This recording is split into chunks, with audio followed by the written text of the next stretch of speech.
Hello, everyone. I'm your narrator from Grave Hush, and I'm here to help you unwind tonight.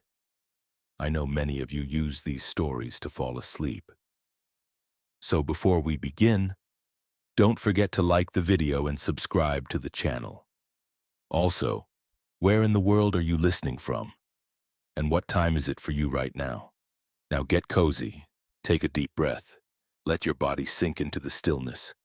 It's time to relax and let the story carry you into sleep. Our first story tonight. Let's begin. We explored an abandoned tourist site in South Africa. Something was stalking us. This all happened more than 15 years ago now. I've never told my side of the story, not really. This story has only ever been told by the authorities, news channels, and paranormal communities. No one has ever really known the true story, not even me. I first met Brad all the way back in university when we both joined up for the school's rugby team. I think it was our shared love of rugby that made us the best of friends. And it wasn't for that, I doubt we'd even have been mates. We were completely different people, Brad and I. Whereas I was always responsible and mature for my age, all Brad ever wanted to do was have fun and mess around. Although we were still young adults and not yet graduated, Brad had somehow found himself newly engaged. Having spent a fortune already on a silly old ring, Brad then said he wanted one last lad's holiday before he was finally tied down. Trying to decide on where we would go, we both then remembered the British Lions rugby team were touring that year. If you're unfamiliar with rugby or don't know what the British Lions is, basically, every 4 years, the best rugby players from England, Scotland, Wales, and Ireland are chosen to play either New Zealand, Australia, or South Africa. That year, the Lions were going to play the world champions at the time, the South African Springboks. Realizing what a great opportunity this was of not only enjoying a lad's holiday in South Africa, but finally going to watch the Lions play, we applied for student loans, worked extra shifts where possible. And Brad even took a good chunk out of his own wedding funds. We planned on staying in the city of Durban for 2 weeks in the, how do you pronounce it, KwaZulu-Natal province.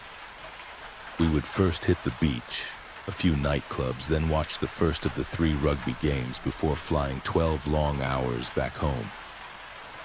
While organizing everything for our trip, my dad then tells me Durban was not very far from where one of our ancestors had died. Back when South Africa was still a British and partly Dutch colony, my 4-time great-grandfather had fought and died at the famous Battle of Rorke's Drift, where a handful of British soldiers, mostly Welshmen, defended a remote outpost against an army of 4,000 fierce Zulu warriors. Basically a 300 scenario. If you're interested, there is an old Hollywood film about it. Makes you proud to be Welsh, doesn't it? That's easy for you to say, Dad. You're not the one who's only half Welsh. Feeling intrigued, I do my research into the battle, where I learned the area the battle took place had been turned into a museum and tourist center, as well as a nearby hotel lodge. Well, it would have been a tourist center, but during construction back in the 90s, several builders had mysteriously gone missing, although a handful of them were located right bang in the middle of the South African wilderness. All that remained of them were, well, remains. For whatever reason they died or went missing, scavengers had then gotten to the bodies, although construction on the tourist center and hotel lodge continued. Only weeks after finding the bodies, 2 more construction workers had again vanished. They were found, mind you. But as with the ones before them, they were found deceased and scavenged. With these deaths and disappearances, a permanent halt was finally brought to construction. To this day, the Rorke's Drift Tourist Center and Hotel Lodge remain abandoned, an apparently haunted place. Realizing the Rorke's Drift area was only a 4-hour drive from Durban, and feeling an intense desire to pay respects to my 4-time great-grandfather, I try all I can to convince Brad we should make the road trip. Are you mad? I'm not driving 4 hours through a desert when I could be drinking lagers at the beach. This is supposed to be a lad's holiday. It's a savanna, Brad, not a desert. And the place is supposed to be haunted. I thought you were into all that. Yeah, when I was like 12. Although he takes a fair bit of convincing, Brad eventually agrees to the idea, not that it stops him from complaining. Hiring ourselves a Jeep as though we're going on safari, we drive through the intense heat of the savanna landscape, where even with all the windows down, our Jeep for hire is no less like an oven. Jesus Christ, I can't breathe in here, Brad whines. Despite driving 4 hours through exhausting heat, I still don't remember a time he isn't complaining. What if there's lions or hyenas at that place? You said it's in the middle of nowhere, right? No, Brad. There's no predatory animals in the Rorke's Drift area. Believe me, I checked. Well, that's a relief. Circle of life, my arse. 4 hours and 26 minutes into our drive, we finally reach the Rorke's Drift area. Finding ourselves enclosed by distant hills on all sides, we drive along a single stretch of sloping dirt road, which cuts through an endless landscape of long beige grass, dispersed every now and then with thin solitary trees. Continuing along the dirt road, we pass by the first signs of civilization we had been absent from for the last hour and a half. On one side of the road are a collection of thatch roof huts, and further along the road we go, we then pass by the occasional shanty farm, along with closed-off fields of red cattle. Growing up in Wales, I saw farm animals on a regular basis, but I had never seen cattle with horns this big. Christ, Reese, look at the size of them ones Brad mentions, as though he really is on safari. Although there are clearly residents here, by the time we reach our destination, we encounter no people whatsoever. Not even the occasional vehicle passing by. Pulling to. A stop outside the entrance of the tourist center, Brad and I peer through the entranceway to see an old building in the distance perched directly at the bottom of a lonesome hill. "That's it in there?" asks Brad underwhelmingly. "God, this place really is a shithole. There's barely anything here." "Well, they never finished building this place, Brad. That's what makes it abandoned." Leaving our Jeep for hire, we then make our way through the entranceway to stretch our legs and explore around the center grounds. Approaching the lonesome hill, we soon see the museum building is nothing more than an old brick house containing little remnants of weathered white paint. The roof of the museum is red and rust-eaten, supported by warped wooden pillars, creating a porch directly over the entrance door. While we approach the museum entrance, I try giving Brad a history lesson of the Rorke's Drift battle. Not that he shows any interest. So before they turned all this into a museum, this is where the old hospital would have been for the soldiers.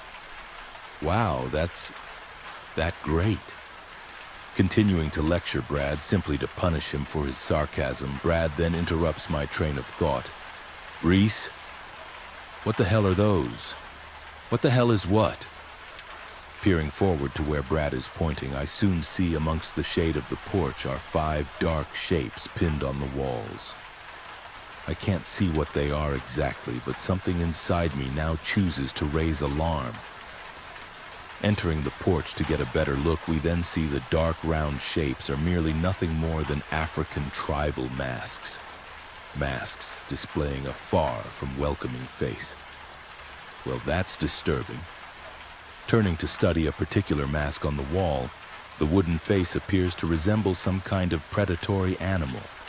Its snout is long and narrow, directly over a hollowed-out mouth containing 2 rows of rough, jagged teeth.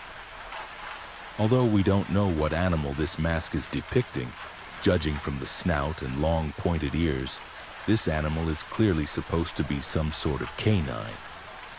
What do you suppose that's meant to be? A hyena or something? Brad ponders. I don't think so. Hyena's ears are round, not pointy. Also, there aren't any spots. A wolf, then? Wolves in Africa, Brad, I say condescendingly. Well, what do you think it is? I don't know. Right, So stop acting like I'm an idiot. Bringing our attention away from the tribal masks, we then try our luck with entering through the door. Turning the handle, I try and force the door open, hoping the old wooden frame has simply wedged the door shut. Ah, that's a shame. I was hoping it wasn't locked. Gutted the two of us can't explore inside the museum, I was ready to carry on exploring the rest of the grounds, but Brad clearly has different ideas. Well, that's all right, he says before striding up to the door and taking me fully by surprise. Brad unexpectedly slams the outsole of his trainer against the crumbling wood of the door, and with a couple more tries, he successfully breaks the door open to my absolute shock. "What have you just done, Brad?" I yell, scolding him. "Oh, I'm sorry. Didn't you want to go inside? That's vandalism, that is." Although I'm now ready to head back to the Jeep before anyone heard our breaking in, Brad, in his own careless way, convinces me otherwise. "Reese, there's no one here. We're literally in the middle of nowhere right now. No one cares we're here, and no one probably cares what we're doing. So let's just go inside and get this over with, yeah?"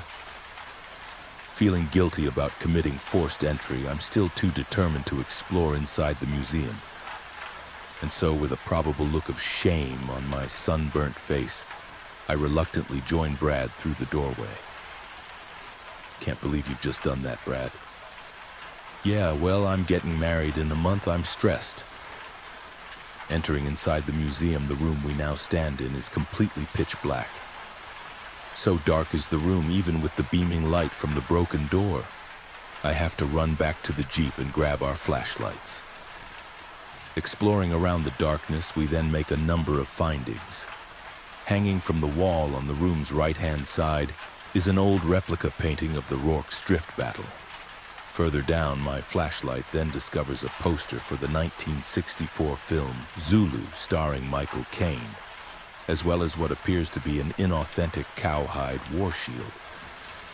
Moving further into the center, we then stumble upon a long wooden table displaying a rather impressive miniature of the Rorke's Drift battle, in which tiny figurines of British soldiers defend the burning outpost from spear-wielding Zulu warriors. Why did they leave all this behind? I wonder to Brad. Wouldn't they have brought it all away with them? "Why are you asking me? This all looks rather shit," Brad startlingly wails. "What? What is it?" I ask. Startled beyond belief, I now follow Brad's flashlight with my own towards the far back of the room. And when the light exposes what had caused his outburst, I soon realize the darkness around us has played a mere trick of the mind. "For heaven's sake, Brad, they're just mannequins." Keeping our flashlights on the back of the room, what we see are 5 mannequins dressed as British soldiers from the Rorke's Drift battle, identifiable by their famous red coat uniforms and beige pith helmets. Although these are nothing more than old museum props, it is clear to see how Brad misinterpreted the mannequins for something else. Christ, I thought I was seeing ghosts for a second.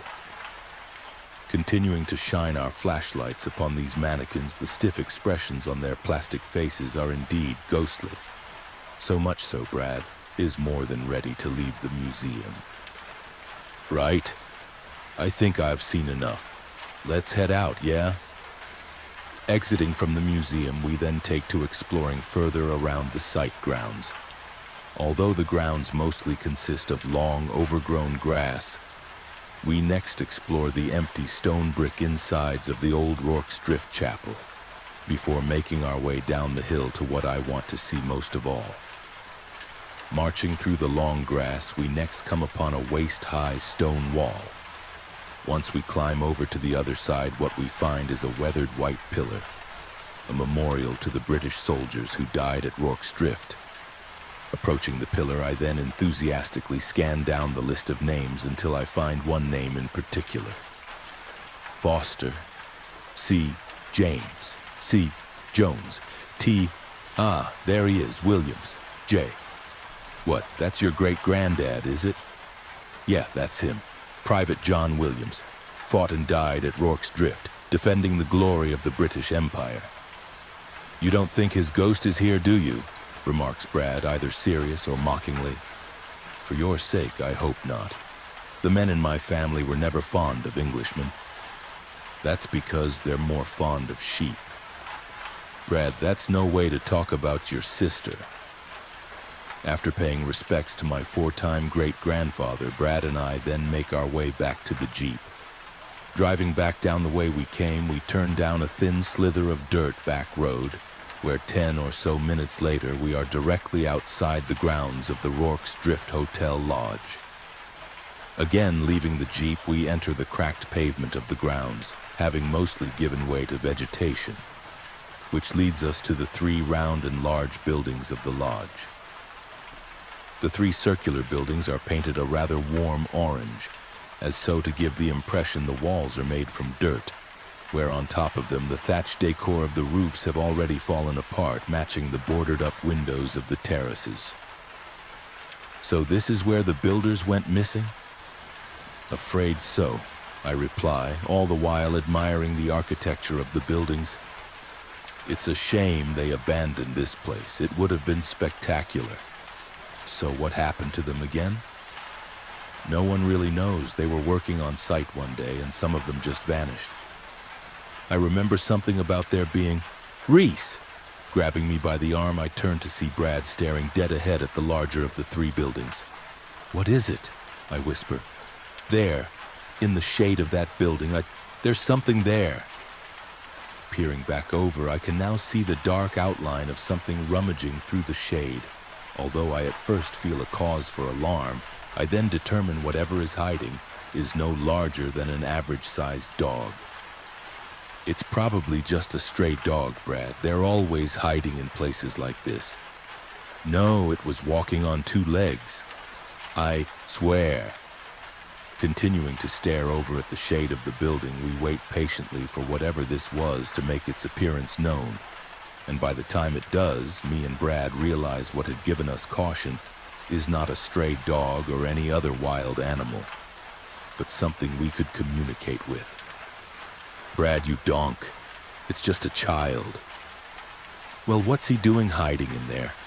Upon realizing they have been spotted, the young child comes out of hiding to reveal a young boy, no older than 10. His thin, brittle arms and bare feet protruding from a pair of ragged garments. I swear, if that's a ghost... Stop it, Brad. The young boy stares back at us as he keeps a weary distance away. Not wanting to frighten him, I raise my hand in a greeting gesture before I shout over, "Hello!" Reese, don't talk to him. Only seconds after I greet him from afar, the young boy turns his heels and quickly scurries away, vanishing behind the curve of the building. Wait, I yell after him. We didn't mean to frighten you. Reese, leave him. He was probably up to no good anyway. Cautiously aware the boy may be running off to tell others of our presence, me and Brad decide to head back to the Jeep and call it a day. However, making our way out of the grounds, I notice our Jeep in the distance looks somewhat different, almost as though it was sinking into the entranceway dirt. Feeling in my gut something is wrong, I hurry over towards the Jeep, and to my utter devastation, I now see what is different. Oh God, no, I cry out. Circling round the Jeep, me and Brad realize every single one of the vehicle's tires have been emptied of air. Or more accurately, the tires have been slashed. What the hell, Reese? I know, Brad, I know. Who the hell did this? Further inspecting the Jeep and the surrounding area, Brad and I then find a trail of small, bare footprints leading away from the Jeep and disappearing into the brush. They're child footprints, Brad. It was that little shit, wasn't it? No wonder he ran off in a hurry. How could it have been? We only just saw him at the other end of the grounds. Well, who else would have done it? Obviously another child. Brad and I honestly don't know what we are going to do. There is no phone signal out here, and with only one spare tire in the back, we are more or less good and stranded. Well, that's just great. The game's in a couple of days, and now we're going to miss it. What a great holiday this turned out to be. Oh, would you shut up about that bloody game? We'll be fine, Brad. How? How are we going to be fine? We're in the middle of nowhere and we don't even have a phone signal. Well, we don't have any other choice, do we? Obviously, we're going to have to walk back the way we came and find help from one of those farms. Are you mad? It's going to take us a good half hour to walk back up there. Reese, look around. The sun's already starting to go down and I don't want to be out here when it's dark. Spending the next few minutes arguing, we eventually decide on staying the night inside the Jeep, where by the next morning we would try and find help from one of the nearby shanty farms. By the time the darkness has well and truly set in, me and Brad have been inside the Jeep for several hours. The night air outside the Jeep is so dark, we cannot see a single thing, not even a piece of shrubbery. Although I'm exhausted from the hours of driving and unbearable heat, I am still too scared to sleep, which is more than I can say for Brad. Even though Brad is visibly more terrified than myself, it was going to take more than being stranded in the African wilderness to deprive him of his sleep. After a handful more hours go by, it appears I did in fact drift off to sleep because stirring around in the driver's seat, my eyes opened to a blinding light seeping through the Jeep's back windows.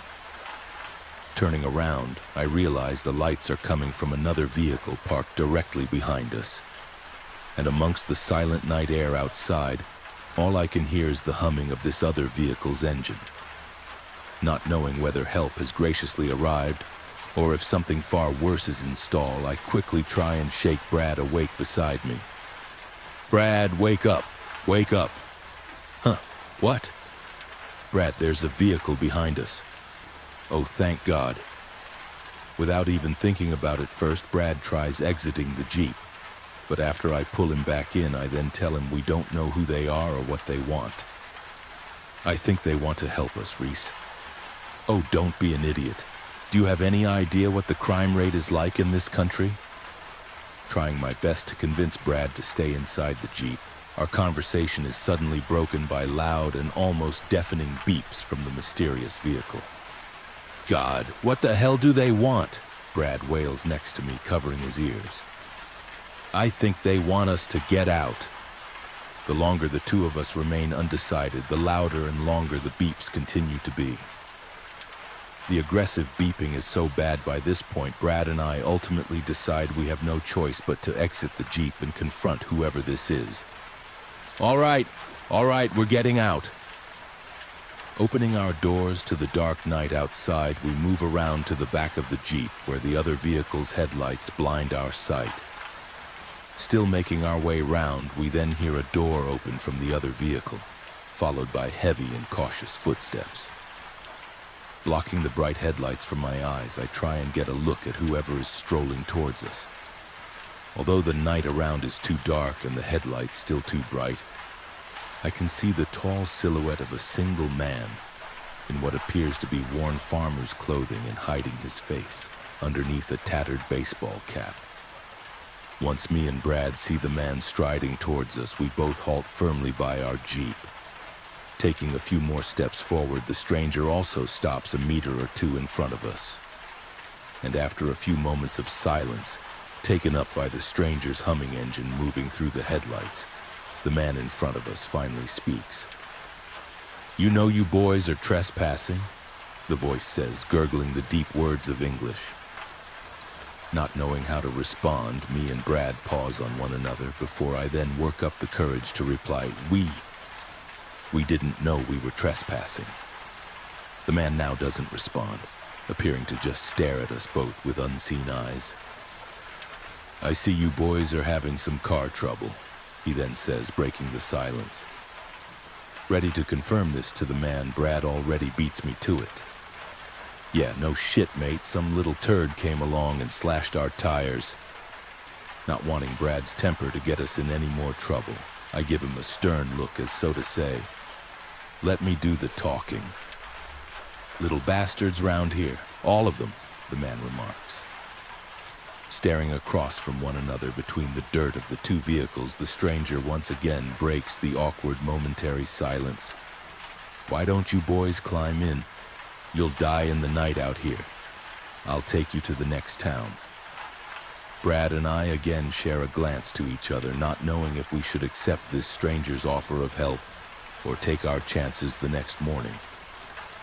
Personally, I believe if the man wanted to rob or kill us, he would probably have done it by now. Considering the man had pulled up behind us in an old Wrangler and judging by his worn clothing, he was most likely a local farmer. Seeing the look of desperation on Brad's face, he is even more desperate than me to find our way back to Durban. And so, very probably taking a huge risk, Brad and I agree to the stranger's offer. Right, go get your stuff and put it in the back, the man says before returning to his Wrangler. After half an hour goes by, we are now driving on a single stretch of narrow dirt road.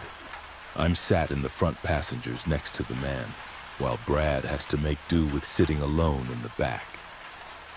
Just as it is with the outside night, the interior of the man's Wrangler is pitch black, with the only source of light coming from the headlights illuminating the road ahead of us. Although I'm sat opposite to the man, I still have a hard time seeing his face. From his gruff, thick accent, I can determine the man is a white South African. And judging from what I can see, the loose, leathery skin hanging down, as though he was wearing someone else's face, makes me believe he ranged anywhere from his late 50s to mid-60s. "So what you boys doing in South Africa?" the man bellows from the driver's seat. "Well, Brad's getting married in a few weeks, and so we decided to have one last lad's holiday. We're actually here to watch the Lions play the Springboks." "Ah, rugby fans, eh?" the man replies, his thick accent hard to understand. "Are you a rugby man?" I inquire. "Suppose. Played a bit when I was a young man, before they let just anyone play." Although the man's tone doesn't suggest so, I feel that remark is directly aimed at me. "So what brings you out to this god-forsaken place? Sightseeing?" You could say that," I reply, now feeling too tired to carry on the conversation. "So is it true what happened back there?" Brad unexpectedly yells from the back. You know, the missing builders, did they really just vanish?" Surprised to see Brad finally take an interest into the lore of Rorke's Drift, I rather excitedly wait for the man's response. "Nah, that's all rubbish. Those builders died in a freak accident. Families sued the investors into bankruptcy." Joining in the conversation, I then inquire to the man, "Well, how about the way the bodies were found in the middle of nowhere and scavenged by wild animals?" "Nah, rubbish," the man once again responds. "No animals like that out here, unless the children were hungry." After 20 more minutes of driving, we still appear to be in the middle of nowhere, with no clear signs of a nearby town. The inside of the Wrangler is now dead quiet, with the only sound heard being the hum of the engine and the wheels grinding over dirt. "So, are we nearly there yet, or what?" complains Brad from the back seat like a spoilt child on a family road trip. "Not much longer now," says the man without moving a single inch of his face away from the road in front of him. "Right. It's just the games this weekend, and I'll be damned if I miss it." "Ah, right. The game." A few more unspoken minutes go by, and continuing to wonder how much longer till we reach the next town. The man's gruff voice then breaks through the silence. "Either of you boys need to piss?" Trying to decode what the man said, I turn back to Brad before we then realize he's asking if either of us need to relieve ourselves. Although I was myself holding in a full bladder of urine from a day of non-stop hydrating, peering through the window to the pure darkness outside, neither I nor Brad wanted to leave the Wrangler. Although I already knew there were no big predatory animals in the area, I still don't like the idea of something like a snake coming along to bite my ankles while I relieve myself on the side of the road. I'll wait, I think." Judging by his momentary pause, Brad is clearly still weighing his options before he too decides to wait for the next town, Yeah, I think I'll hold it too. Are you sure about that? Asked the man. We still have a while to go. Remembering the man said only a few minutes ago we were already nearly there, I again turned to share a suspicious glance with Brad, before again the man tries convincing us to relieve ourselves now. I wouldn't use the toilets at that place. Haven't been cleaned in years. Without knowing whether the man is being serious or if there's another motive at play, Brad either serious or jokingly inquires, "There isn't a petrol station nearby any chance, is there?" While me and Brad wait for the man's reply, almost out of nowhere, as though the Wrangler makes impact with something unexpectedly. The man pulls the brakes, grinding the vehicle to a screeching halt. Feeling the full impact from the seatbelt across my chest, I then turn to the man in confusion. And before me or Brad can even ask what is wrong, the man pulls something from the side of the driver's seat and aims it instantly towards my face. You could have made this easier, my boys. As soon as we realize what the man is holding, both me and Brad swing our arms instantly to the air in a gesture for the man not to shoot us. Whoa! Whoa! Don't shoot! Continuing to hold our hands up, the man then waves the gun back and forth frantically, from me in the passenger's seat to Brad in the back. Both of you, get your arses outside now! In no position to argue with him, we both open our doors to exit outside, all the while still holding up our hands. "Close the doors!" the man yells. Moving away from the Wrangler as the man continues to hold us at gunpoint, all I can think is, "Take our stuff, but please don't kill us."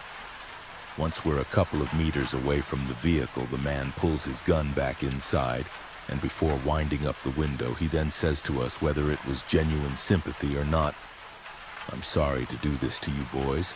I really am."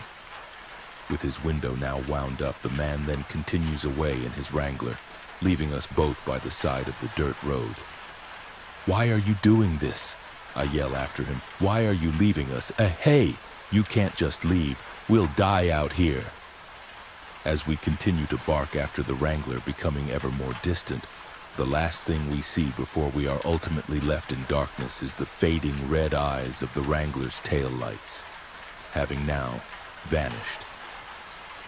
Giving up our chase of the man's vehicle, we halt in the middle of the pitch-black road, and having foolishly left our flashlights back in our Jeep, our only source of light is the minuscule torch on Brad's phone, which he thankfully has on hand.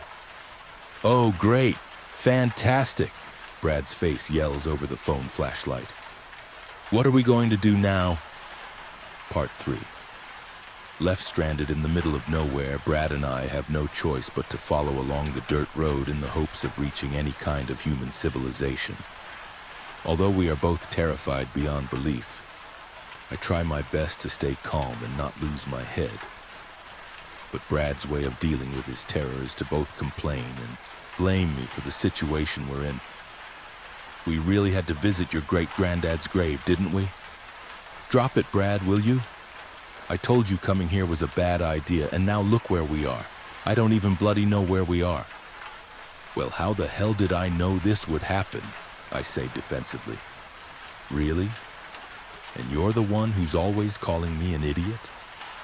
Leading the way with Brad's phone flashlight, we continue along the winding path of the dirt road which cuts through the plains and brush.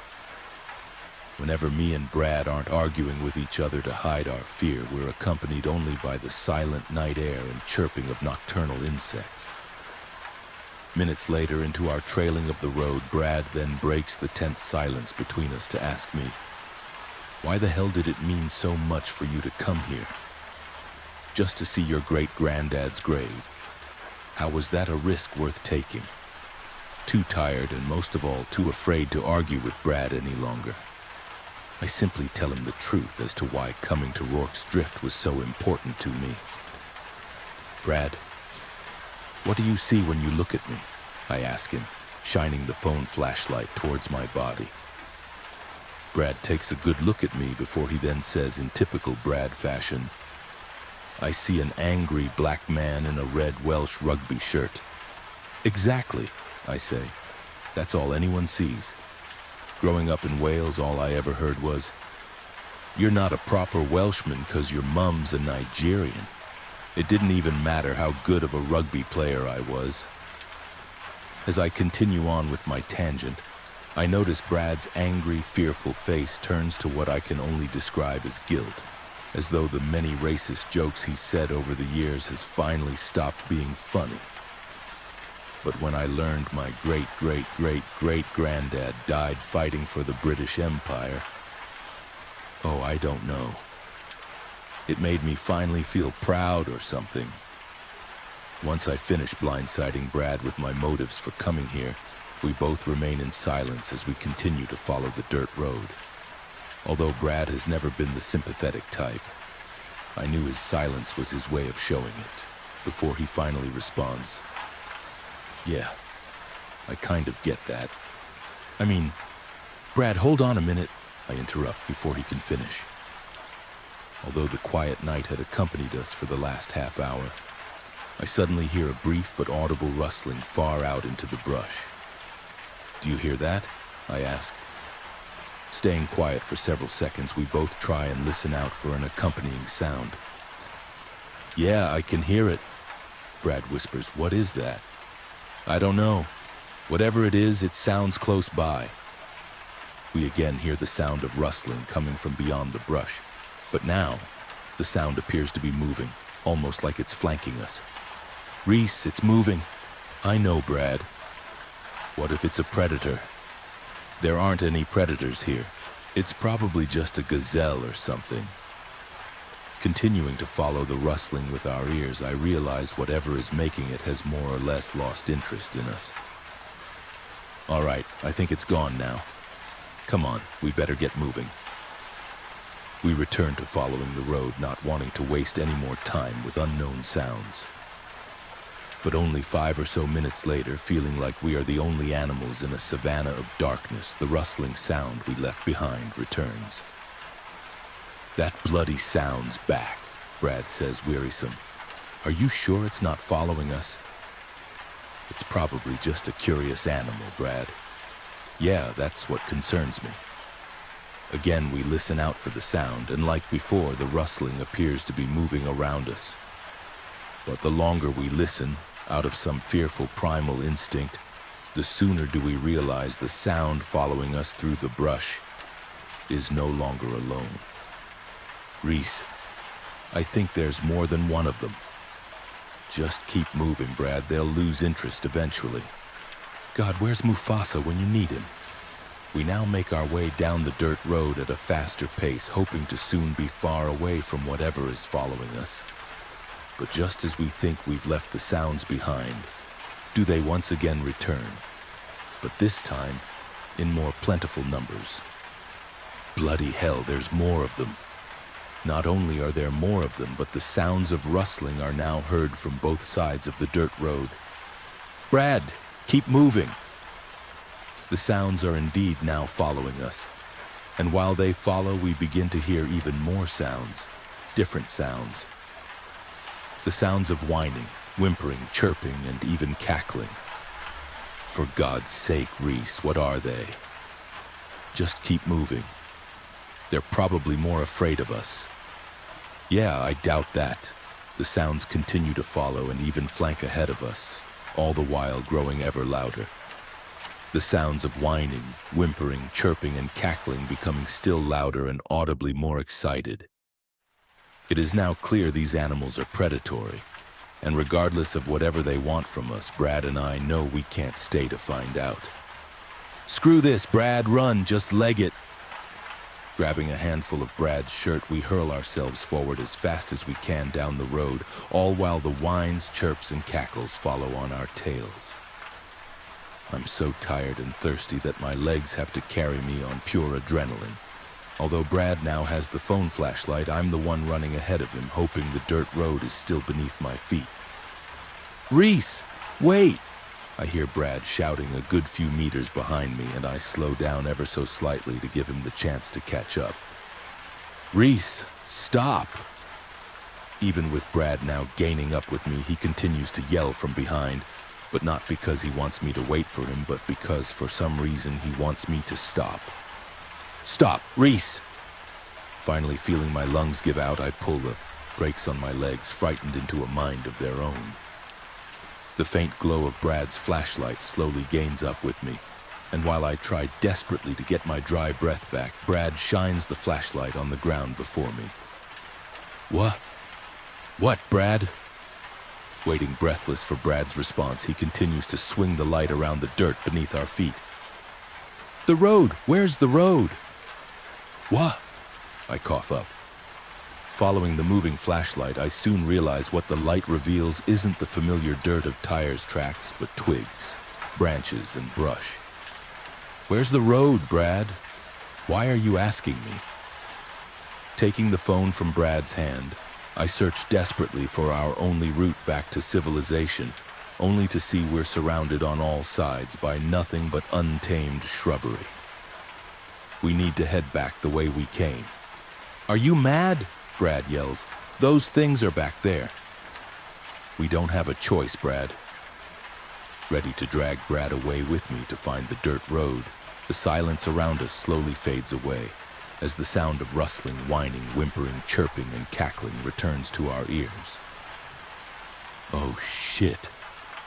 The variation of sounds only grows louder, and although distant only moments ago, they are now coming from all around us. Reese, what do we do?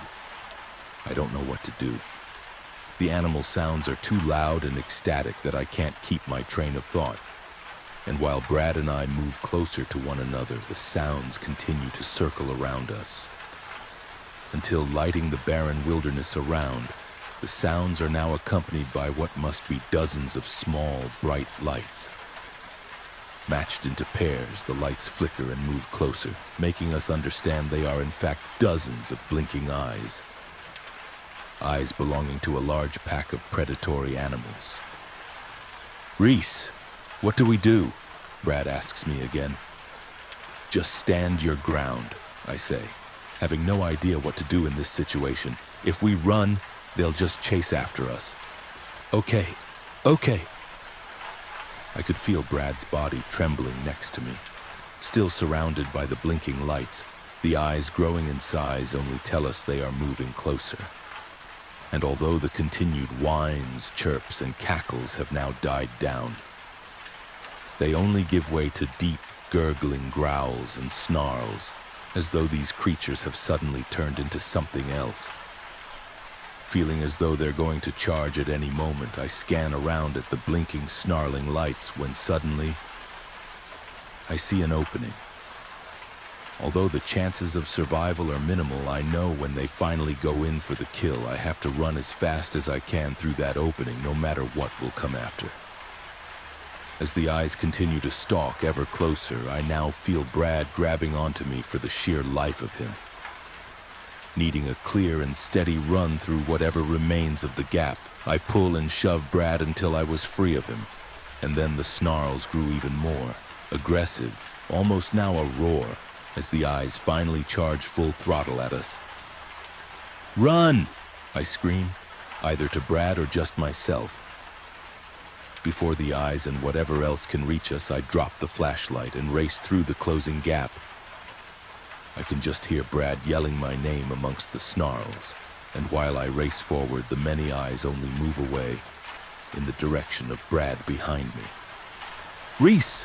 I hear Brad continuously scream until his screams of my name turn to screams of terror and anguish. Reese! Reese! Although the eyes of the creatures continue to race past me, leaving me be as I make my escape through the dark wilderness, I can still hear the snarls, the cackling and whining before the sound of Brad's screams echo through the plains as they tear him apart.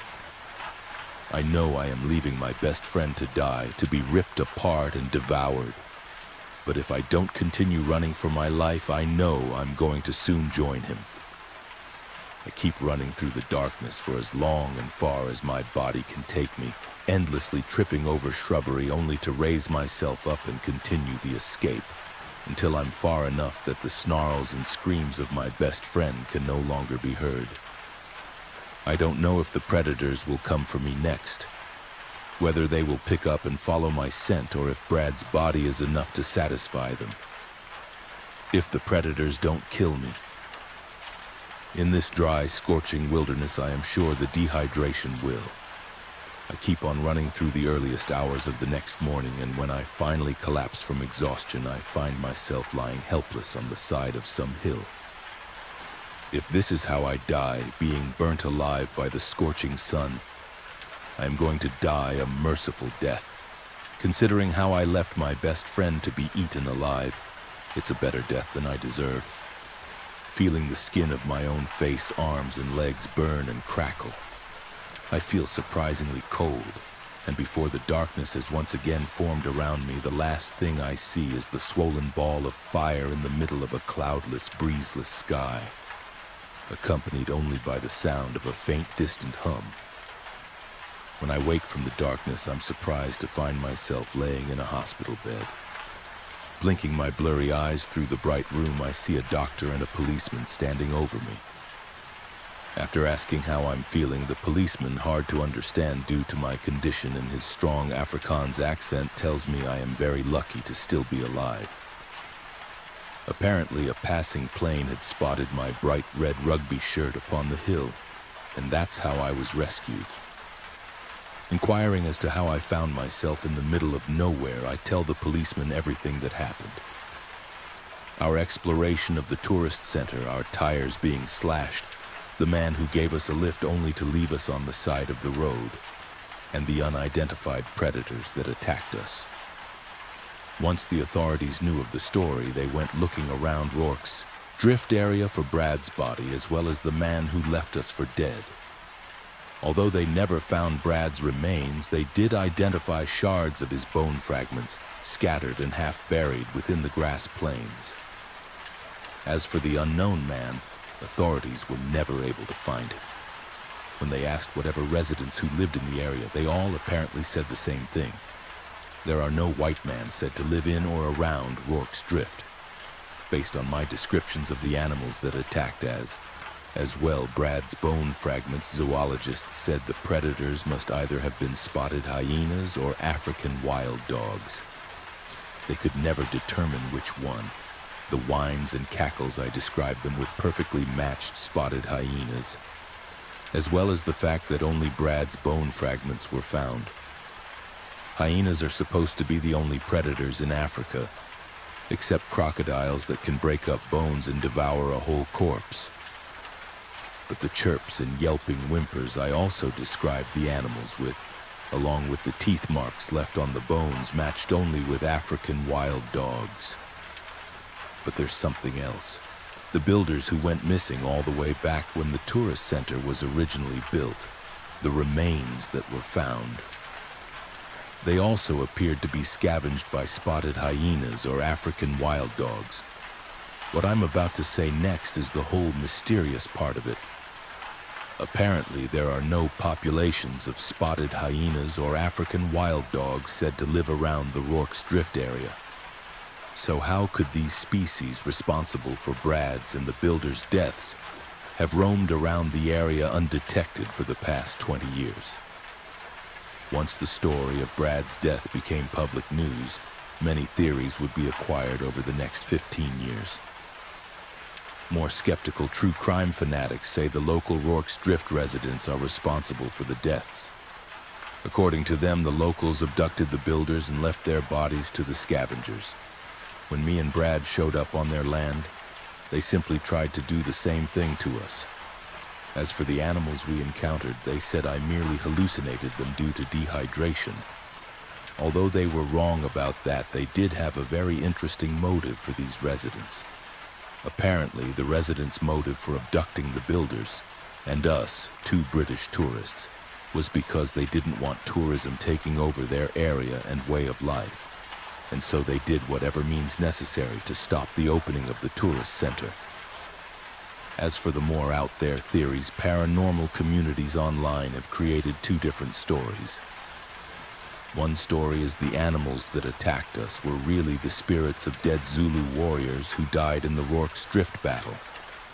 And believing outsiders were the enemy invading their land, They formed into predatory animals and killed them. As for the man who left us on the roadside, these online users also say the locals abduct outsiders and leave them to the spirits as a form of appeasement. Others in the paranormal community say the locals are themselves shapeshifters, some sort of South African skinwalker, and they were the ones responsible for Brad's death. Apparently, this is why authorities couldn't decide what the animals were, because they had turned into both hyenas and wild dogs, which I guess could explain why there was evidence for both. If you were to ask me what I think, I honestly don't know what to tell you. All I really know is that my best friend is dead. The only question I ask myself is why I didn't die alongside him. Why did they kill him and not me? Were they really the spirits of Zulu warriors, and seeing a white man in their territory, they naturally went after him? But I was the one wearing a red shirt, the same color the British soldiers wore in the battle. Shouldn't it have been me they went after? Or maybe, like some animals, these predators really did see only black and white. It's a bit of painful irony, isn't it? I came to Rorke's Drift to prove to myself I was a proper Welshman, and it turned out my lack of Welshness is what potentially saved my life. But who knows? Maybe it was my 4-time great-grandfather's ghost that really saved me that night. I guess I do have my own theories after all. A group of paranormal researchers recently told me they were going to South Africa to explore the Rorke's Drift Tourist Center. They asked if I would do an interview for their documentary, and I told them all to go to hell. Which is funny, because I also told them not to go to Rorke's Drift.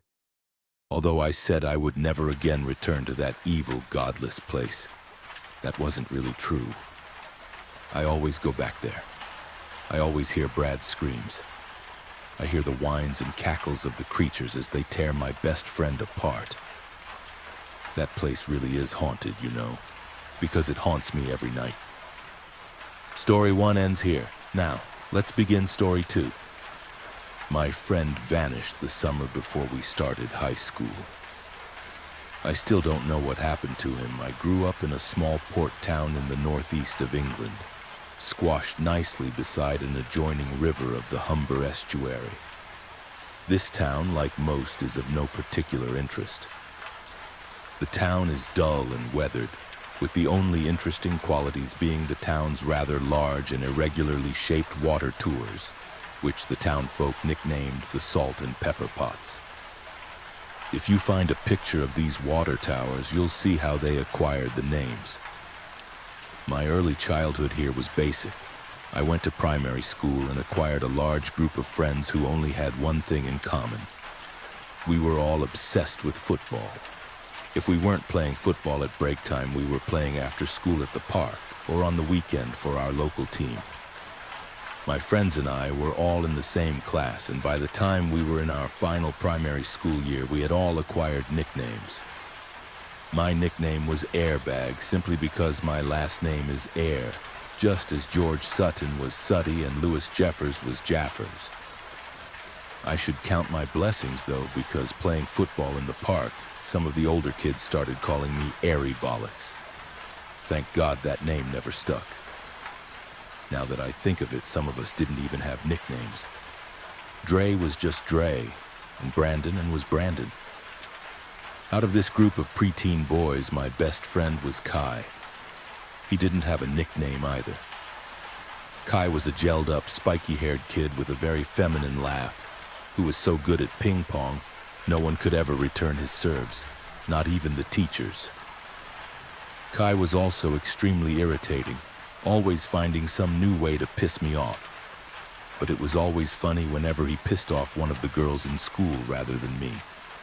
For example, he would always trip some poor girl over in the classroom, which he then replied with, "Have a nice trip," followed by that girly, high-pitched laugh of his. "Kai, it's not Emily's fault no one wants to go out with you," one of the girls smartly replied. By the time we all turned 11, we had just graduated primary school and were on the cusp of starting secondary. Thankfully, we were all going to the same high school, so although we were saying goodbye to primary, we would all still be together. Before we started that nerve-wracking first year of high school, we still had several free weeks left of summer to ourselves. Although I thought this would mostly consist of football every day, we instead decided to make the most of it before making that scary transition from primary school kids to teenagers. During one of these first free days of summer, my friends and I were making our way through a suburban street on the edge of town. At the end of this street was a small play area, but beyond that, where the town's border officially ends, we discover a very small and narrow wooded area, adjoined to a large field of long grass. We must have liked this new discovery of ours because less than a day later, this wooded area became our brand new den. The trees were easy to climb, and due to how the branches were shaped as though made for children, we could easily sit on them without any fears of falling. Every day, we routinely came to hang out and play in our den. We always did the same things here. We would climb or sit in the trees, all the while talking about a range of topics from football, girls, our new discovery of adult videos on the internet, and of course, what starting high school was going to be like. I remember one day in our den, we had found a piece of plastic netting, and trying to be creative, we unsuccessfully attempt to make a hammock, attaching the netting to different branches of the close-together trees. No matter how many times we try, whenever someone climbs into the hammock, the netting would always break, followed by the loud thud of one of us crashing to the ground. Perhaps growing bored by this point, our group eventually took to exploring further around the area. Making our way down this narrow section of woods, we eventually stumble upon a newly discovered creek, which separates our den from the town's rugby club on the other side. Although this creek was rather small, it was still far too deep and by no means narrow enough that we could simply walk or jump across. Thankfully, whoever discovered this creek before us had placed a long wooden plank across, creating a far from sturdy bridge. Wanting to cross to the other side and continue our exploration, we were all far too weary, in fear of losing our balance and falling into the brown, less than sanitary water. "Don't let Sutty cross. It'll break in the middle," Kai hysterically remarked, followed by his familiar high-pitched cackle. By the time it was clear everyone was too scared to cross, we then resort to daring each other. Being the attention seeker I was at that age, I accept the dare and cautiously begin to make my way across the thin, warping wood of the plank. Although it took me a minute or two to do, I successfully reached the other side, gaining the validation I much craved from my group of friends. Sometime later, everyone else had become brave enough to cross the plank, and after a short while, this plank crossing had become its very own game. Due to how unsecure the plank was in the soft mud, we all took turns crossing back and forth until someone eventually lost their balance or footing, crashing legs first into the foot-deep creek water. Once this plank walking game of ours eventually ran its course, we then decided to take things further. Since I was the only one brave enough to walk the plank, my friends were now daring me to try and jump over to the other side of the creek. Although it was a rather long jump to make, I couldn't help but think of the glory that would come with it, of not only being the first to walk the plank, but the first to successfully jump to the other side. Accepting this dare too, I then work up the courage. Setting up for the running position, my friends stand aside for me to make my attempt, all the while chanting, "Airbag, airbag, airbag." Taking a deep, anxious breath, I make my run down the embankment before leaping a good meter over the water beneath me. And like a long jumper at the Olympics, that was taking place in London that year, I land, desperately clawing through the weeds of the other embankment until I was safe and dry on the other side. Just as it was with the plank, the rest of the group eventually work up the courage to make what seemed to be an impossible jump. And although it took a good long while for everyone to do, we had all successfully leaped to the other side. Although the plank walking game was fun, This had now progressed to the creek jumping game. And not only was I the first to walk the plank and jump the creek, I was also the only one who managed to never fall into it. I honestly don't know what was funnier. Whenever someone jumped to the other side except 1 foot in the water, or when someone lost their nerve and just fell straight in, followed by the satirical laughs of everyone else. Now that everyone was capable of crossing the creek, we spent more time that summer exploring the grounds of the rugby club. The town's rugby club consisted of 2 large rugby fields, surrounded on all sides by several wheat fields and a long stretch of road which led either in or out of town. By the side of the rugby club's building there was a small area of grass which the creek's embankment directly led us to. By the time our summer break was coming to an end, we took advantage of our newly explored area to play a huge game of hide and seek, which stretched from our den all the way to the grounds of the rugby club. This wasn't just any old game of hide and seek. In our version, whoever was the seeker, or who we called the catcher, had to find who was hiding, chase after and tag them, in which the tagged person would also have to be a catcher and help the original catcher find everyone else. On one afternoon, after playing this rather large game of hide and seek, we all gather around the small area of grass behind the club, ready to make our way back to the den via the creek. Although we were all just standing around, talking for the time being, one of us then catches sight of something in the cloudless, clear-as-day sky. "Is that a plane?" Jaffers unsurely inquired. "What else would it be?" replied Suddy. Or maybe it was Dre, with either of their typical condescension. "Ha! Jaffers thinks it's a flying saucer!" Kai piled on, followed as usual by his helium-filled laugh. Turning up to the distant sky with everyone else, what I see is a plane-shaped object flying surprisingly low. Although its dark body was hard to distinguish, the aircraft seems to be heading directly our way. And the closer it comes, the more visible yet unclear the craft appears to be. Although it did appear to be an airplane of some sort, not a plane I or any of us had ever seen, what was strange about it was, as it approached from the distance above, hardly any sound or vibration could be heard or felt. "Are you sure that's a plane?" inquired Jaffers once again. Still flying our way low in the sky, the closer the craft comes, the less it begins to resemble any sort of plane. In fact, I began to think it could be something else. Something that, if said aloud, should have been met with mockery. As soon as the thought of what this could be enters my mind, Dre, as though speaking the minds of everyone else standing around, bewilderingly utters, Is that a..."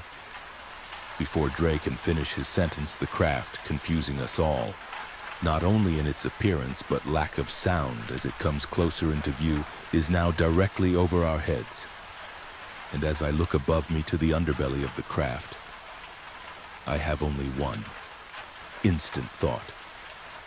Oh my God!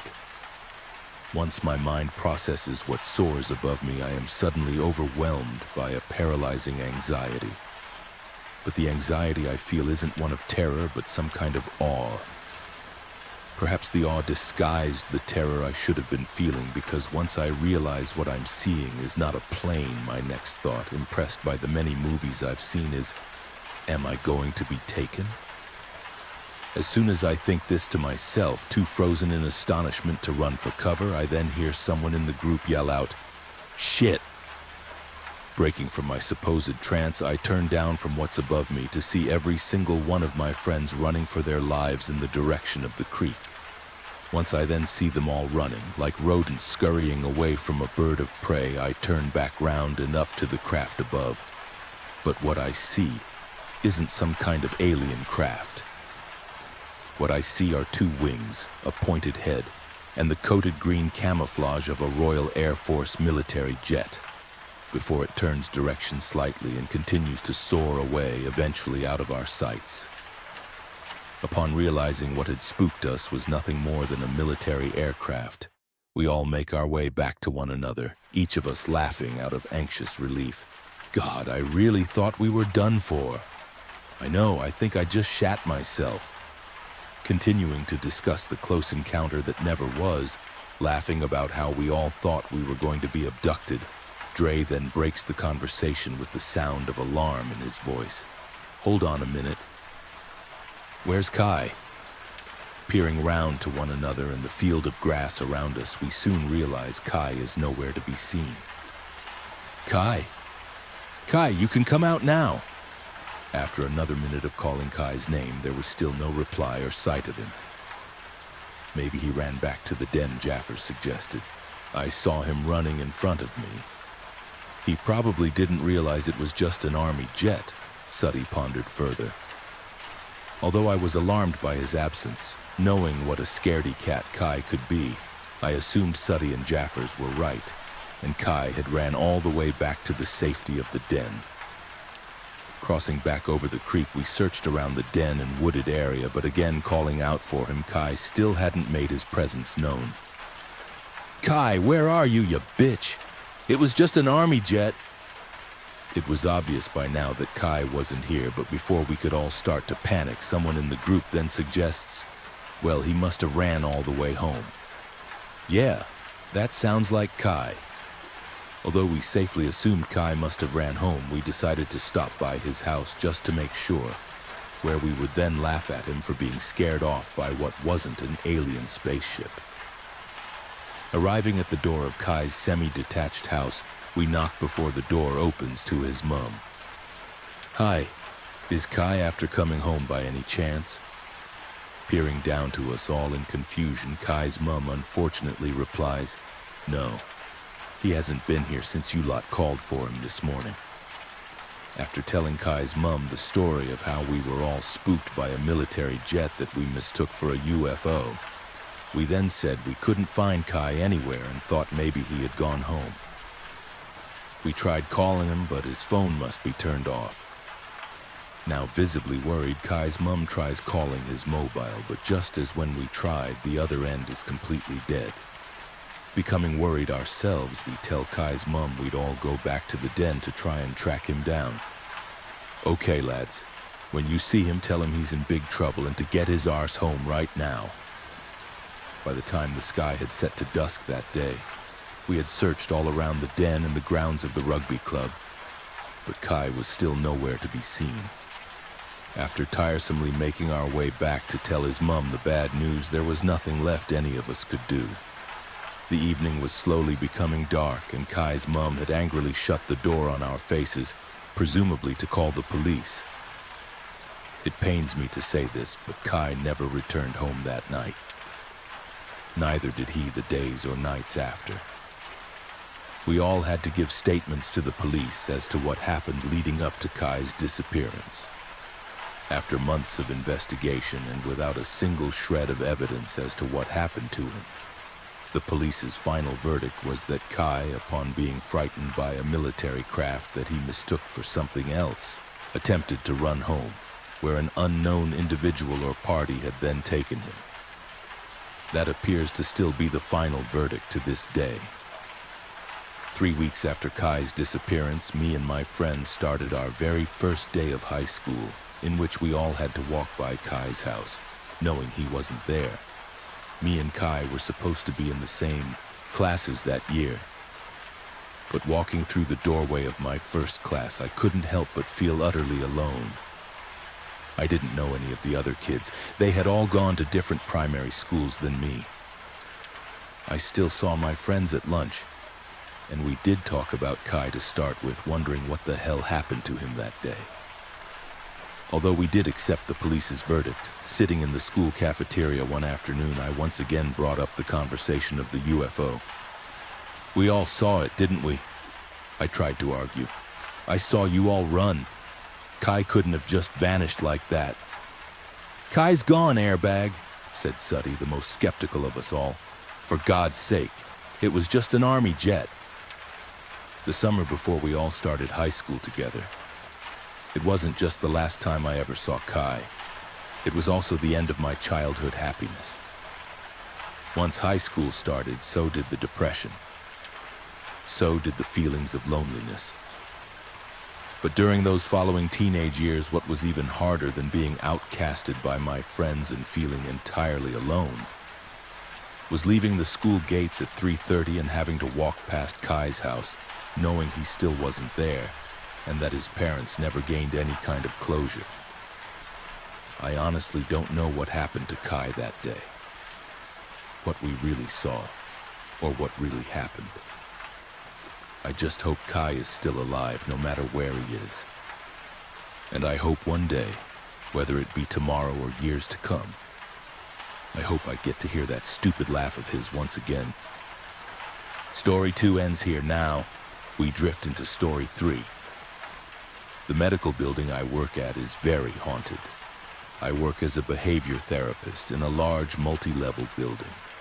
I'm only a few weeks away from advancing to the business end, as I have an MBA degree, and after my exam I am hopefully going to work with the company's marketing team.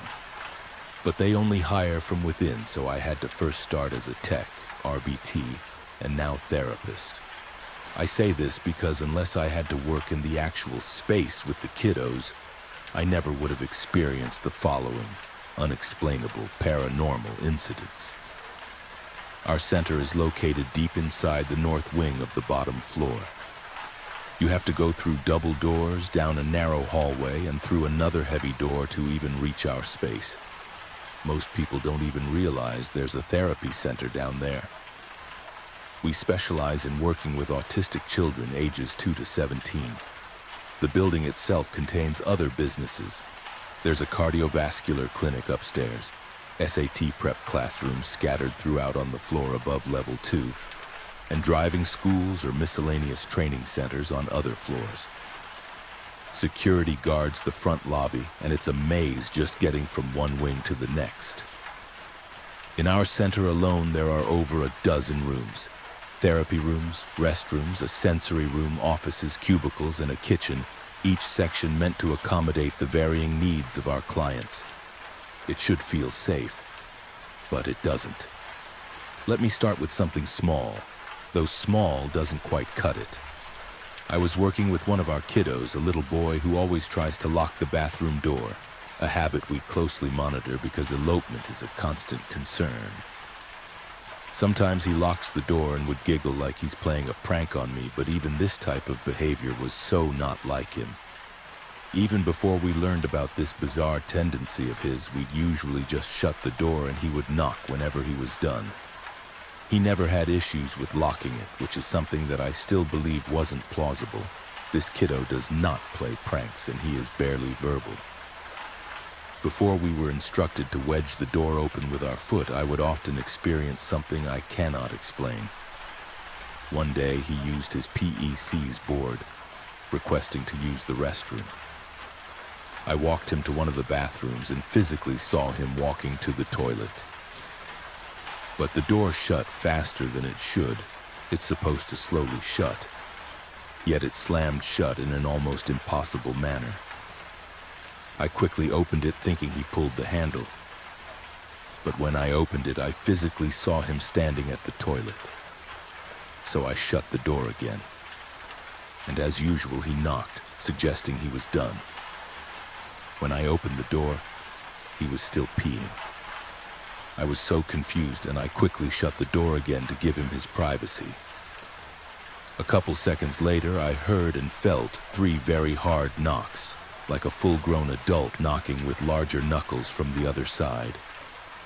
My heart dropped because it didn't sound like the knock of a child. I opened it again. He hadn't moved. He was still peeing, totally unaware. It made no sense. The bathrooms are large. There's no way to play a trick like that, especially not while peeing and being monitored. I heard the pee still falling, so there's no way he stopped, ran to knock, and went back to peeing. It would not be possible to do this in under 2 to 3 seconds. Several weeks later, we were told not to fully close the door during bathroom breaks due to this kid's tendency to strangely lock it shut. Yet I still experience this same unexplained occurrence. It was definitely not just 1 or 2 times. It's happened on multiple occasions and with different therapists on techs, not even just with this particular patient. So anyways, during this other incident, with my foot wedged between the door, I heard the knocking and I snapped my neck back expecting to see him by the door. But he was several feet away, still peeing. This really creeped me out, and I asked the other therapists who worked with him, and they all cut me off. They all knew exactly what I was talking about. We'd laugh and say the building haunted. But deep down, it wasn't so funny. We were genuinely unsure of how to feel. Then there was the pen incident. One of my co-workers was writing notes while training a new tech with a black pen, literally mid-sentence, when she paused and said, "Where did my pen go?" We all laughed. She had just been writing. We checked her lap, the floor, the table, even behind her ears. She shot up out of her seat and reached into her pockets too. Nothing. Then she opened a drawer. Then another. Still nothing. She opened a third one. A plastic baggie was inside, and the pen was in the bag. We all saw it at once. There's no world in which she could have dropped it in there. We would have noticed. We weren't even near that side of the room, and she didn't even touch that drawer before. It was like something placed it there to mess with us. Things always go missing in our facility. Toys, snacks, supplies, paperwork. Just last week, I pulled out a labeled plastic bag filled with coins for a therapy activity. It was gone. Not in the bin, not on the floor. I assumed it was misplaced. I asked my coworker who works in the space right next to mine if she saw it. I even joked and said it was a ghost. We laughed, and she was made aware that this bag mysteriously vanished. I walked to toss something in the trash, came back, and now the bag was sitting right there. I told her, and we both gasped. It was in the bin again. But the other labeled bag was gone now. I blinked, trying to make sense of it. Again, I asked my coworker, and she shrugged her shoulders. We both exchanged nervous glances and laughed it off again. But it was clear by the energy between us that something wasn't right. Later, after taking my kid to the playroom for his earned break, I returned to find the second missing bag neatly placed on my chair. I asked my coworker if she found it, and her face drained. She whispered, "No. I haven't even seen it since earlier." She walked over, looked at the chair, and just stared at it. I swear on my life, I didn't put that there. There's always laughter after things like this. Nervous, hollow laughter. We all agree the place is haunted, but none of us want to admit how much it scares us. We joke, we cope. But the truth is, there's a shared fear no one really says aloud. Another time, a coworker was walking with a 13-year-old client hand in hand when the kid suddenly froze, causing her body to briefly yank backwards. She turned to redirect him, and her blood ran cold. Her hand was empty, and her kiddo was staring at her several feet away at the opposite end of the hall, where they initially started walking. The boy was staring blankly at her, but she could still feel a hand in hers. Whoever she was holding wasn't him. Her knees buckled. She told us she nearly fainted. There's more. We hear children screaming in rooms no one is in. Glow-in-the-dark stars in our sensory room peeled off and dropped to the floor on their own. A back door that shouldn't open from the inside of the sensory room somehow swung wide open. A massive puddle of water appeared just beyond it. None of us opened it. The glow stars were always firmly stuck up for months. In one terrifying case, a child was heard screaming at the top of her lungs, raw and painful, like she was being hurt. Several therapists ran toward the sound, following it to the sensory room. When they opened the door, it was empty. The lights were dimmed, glow stars scattered on the floor. That locked back door was wide open. Our staff on the other side of the building swore they saw a child run toward the kitchen, but every kid was accounted for. When we reached the kitchen, the fridge door was open. Several juice boxes had been removed. One was teetering on the edge of the counter. Then there's the bathroom incident, the one that still makes my skin crawl. We heard someone violently vomiting. The bathroom door was locked from the inside. The lights were on, flickering. A manager assumed it was a sick coworker and grabbed the master key. We all stood there listening to the sounds, horrible, real gagging sounds. Until she finally opened the door. There was no one there, no vomit, no person, just the stench, an overwhelming smell that made every one of us recoil and gag. And then the toilet flushed on its own. We all ran, dragging our kids with us. The building is always freezing cold, that kind of cold that seeps into your bones even in summer. The air feels heavy. Toys fall from shelves when no one is near. Cabinets slam shut when the kitchen is empty. Doors click locked and unlock themselves, lights flicker, whispers, footsteps, knocking sounds, laughter that doesn't belong to any of us. We've tried to explain it away. We've tried to ignore it. But deep down, I think we all know something else is working with us here. Something that doesn't want to be ignored anymore. Update. I got many people asking if these occurrences make me or my co-workers, the kids, feel uncomfortable, unsafe. But this is not really the case because those of us who know discuss it amongst each other. Whereas the others are sort of still in denial, try not to believe it exists. Also, for those who have already experienced far too much to attribute it to some chance occurrence, said they sleep better at night believing whatever it is isn't evil or hurtful law. The kids have no idea about the fact that these are paranormal things, and I'm pretty sure that the ones who do are not even able to explain it. Many of our patients are nonverbal. Update 2. Okay, so today we had a little party for the kiddos graduating from the clinic, and okay, this was very weird. Me and my co-workers witnessed several things during this 45-ish minute celebration. First instance was when the kids were having a dance contest. A kid was angry that we were not playing this song he wanted. We were. It was already in the playlist at this point, but he was being very impatient. He threw a tantrum and popped his balloon. The BCBA controlling the music lowered it slightly, and error corrected him to teach him how to remain patient.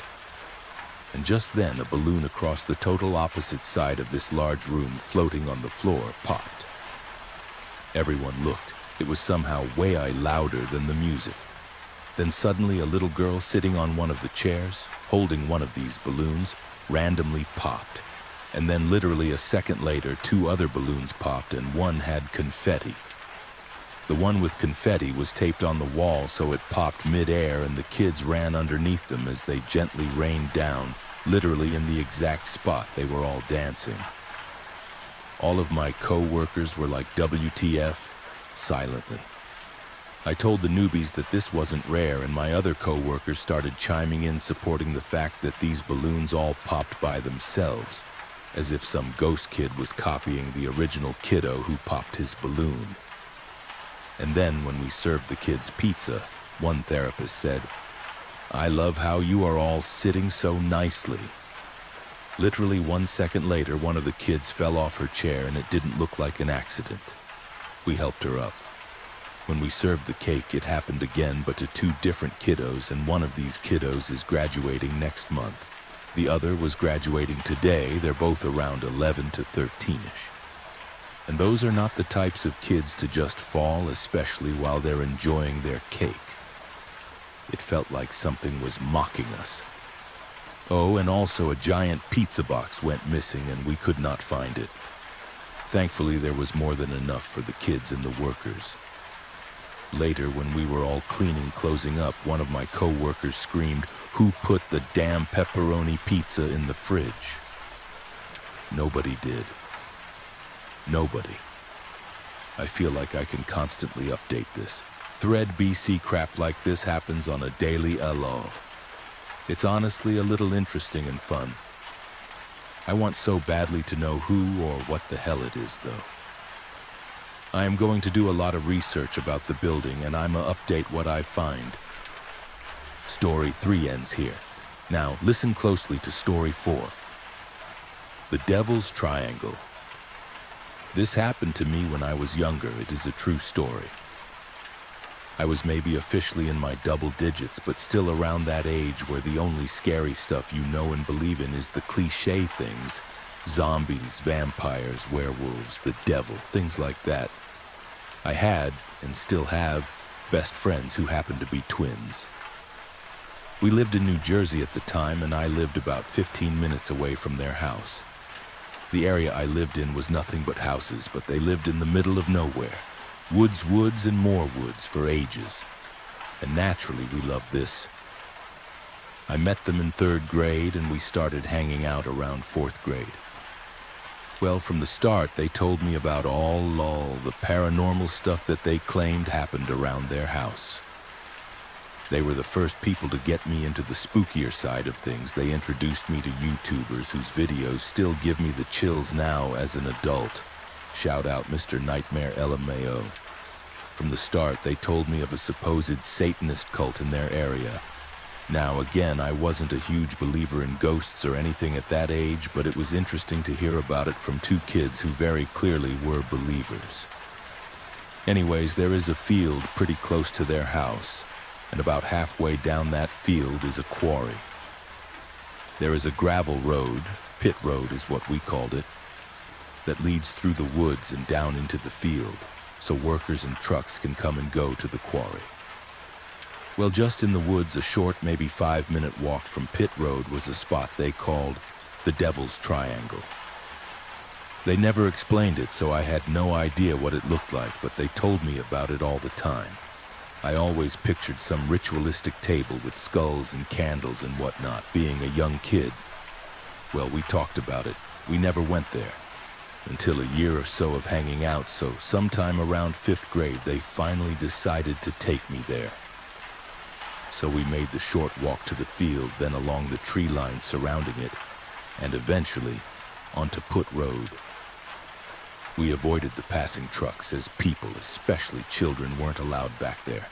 And eventually they pointed and told me we needed to step off the trail and into the woods to continue. The second, and I mean the exact second, my foot hit the grass and leaves off the trail, it hit me. The burning, spine-tingling sensation of being watched, of eyes burning into the back of your neck. It was also accompanied by this horrendous butterfly feeling in my stomach, like any second I would throw up. I kept quiet. I didn't want to chicken out. They'd think I was a wimp. We carried on, and eventually I saw it. Absolutely fuck all. Nothing. Until we stepped closer. I can only describe it as a crater in the ground. A random 7 to 8 foot deep circle in the ground. Probably about 30 to 40 some odd feet in diameter. Not super great with measurements LMAO. But the odd thing about it was the fact that the center of the crater was raised, level with the ground outside it. And on that center was an old fold-out table. I say old, it could have been only a year old, but the weather has made it look so nasty and worn, and it was almost snapped in 2 pieces. That was it. The Devil's Triangle was more of a devil's donut. This is where they pointed out the triangle aspect. There were 3 trees, the only signs of life in the forest filled with it. 3 trees on the outer edge of the crater.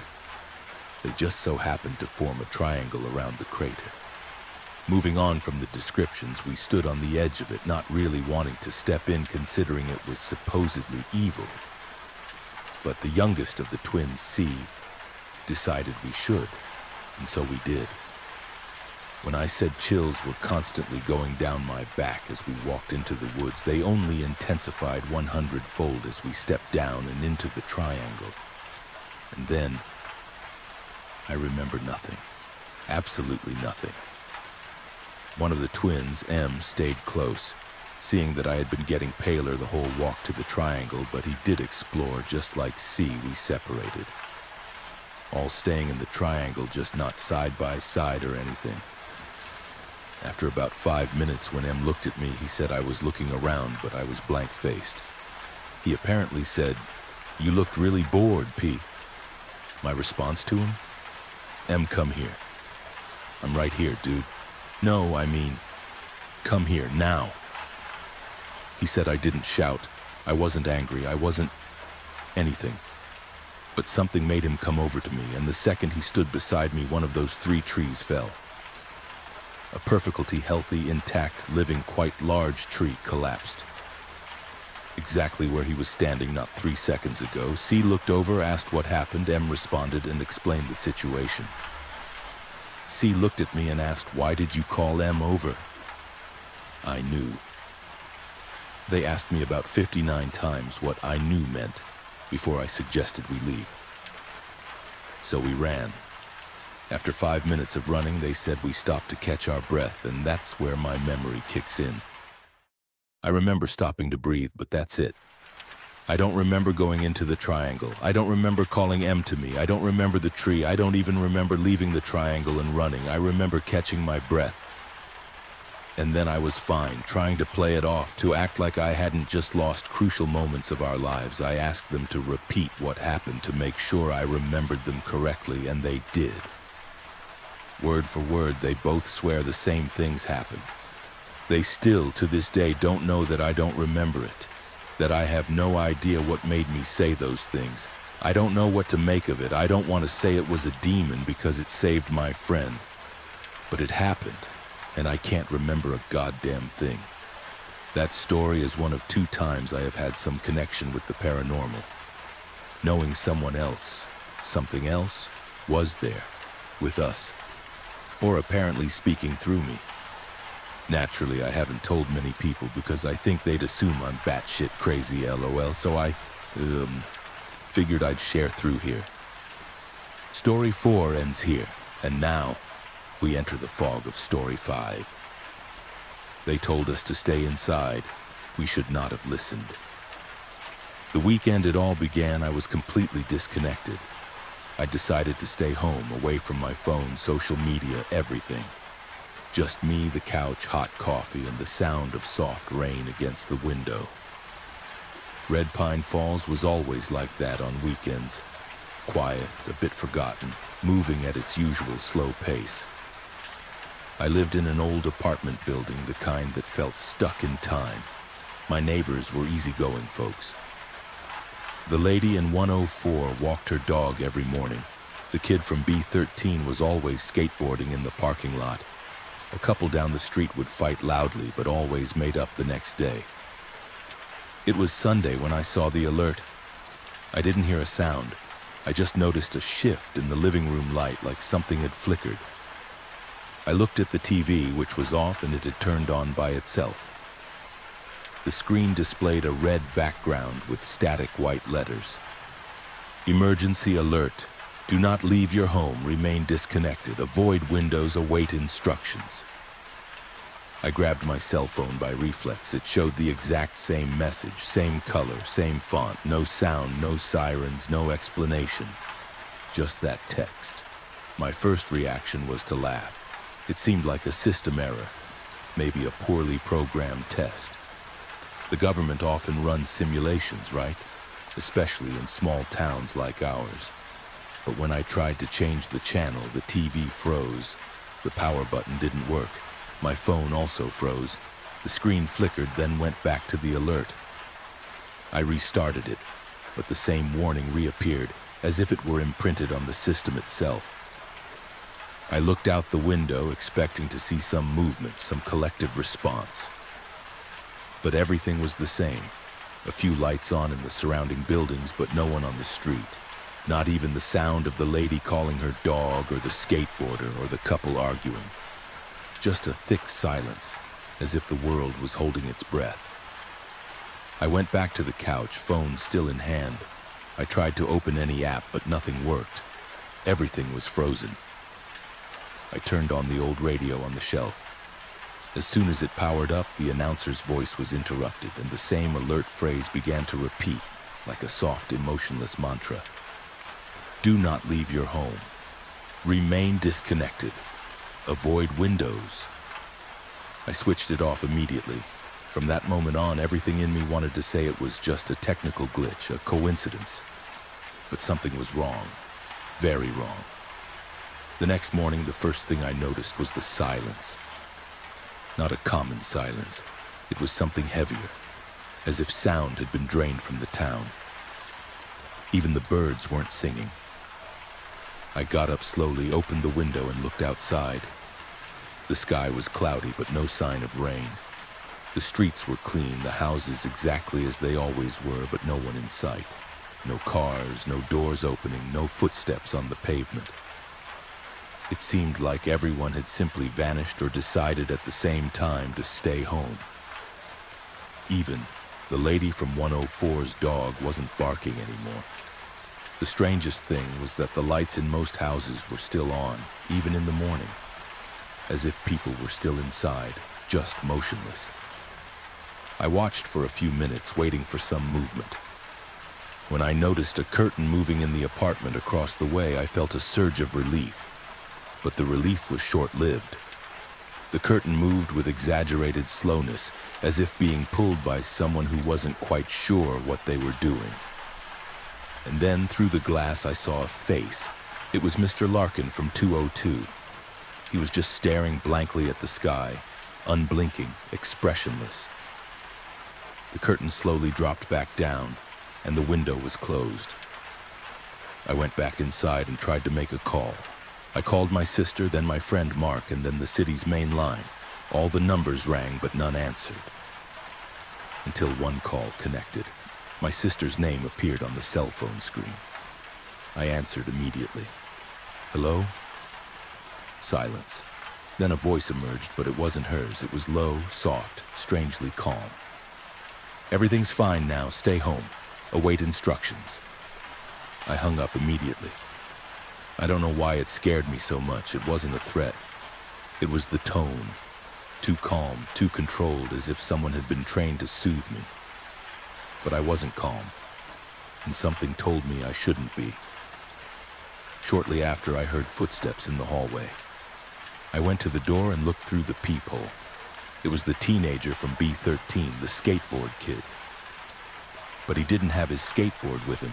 He just walked slowly down the hall, looking at each door.